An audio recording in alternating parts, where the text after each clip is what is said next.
তৃণমূল বিধায়কের মুখে কদর্য ভাষা, বিরোধী দলনেতাকে কুরুচিকর আক্রমণ শওকত মোল্লার।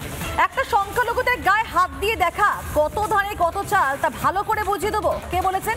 শুভেন্দু অধিকারীকে এমনই হুমকি দিয়েছেন ক্যানিং পূর্বের বিধায়ক শওকত মোল্লা। তার এই শাসানি, তার এই হুমকি মাঝে মধ্যে শোনা যায়। আরও একবার ঠিক সেই এমনই পথে হাঁটলেন শওকত মোল্লা।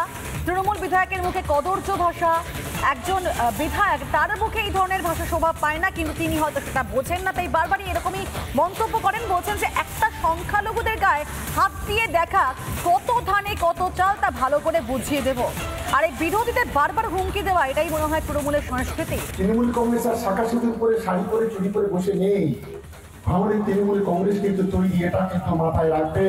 এই যে আমরা বাল বলি, চুলে বলি বাল, এটাকে সেলুন বলা হয় উর্দুতে। আমাদের একটা টিকি, একটা সেলুনের ছিঁড়ে দেখাও তোমার কি ক্ষমতা আছে। আজকে আমি প্রকাশ এখানে দাঁড়িয়ে পড়ে আছি, হিম্মত থাকবে তো আমাদের গায়ে হাত দেবে। আমাদের তো দূরের কথা, একজন সংখ্যালঘু পরিবারের গায়ে হাত দিয়ে শুভেন্দু অধিকারীর মতো যদি বাপের দেওয়া হয়, ও যদি ওর মায়ের দুধ খেয়ে থাকে, একজন যদি ওর বাবা যদি সত্যিকারে জন্ম নিয়ে থাকে, বাংলার একজন সংখ্যালঘু মুসলমানের গায়ে হাতে দিয়ে কত ধানে কত চাল, ওকে সুদে আসলে কয়েক ঘন্টার ওকে বুঝিয়ে দিয়ে আমরা ছেড়ে দেবো।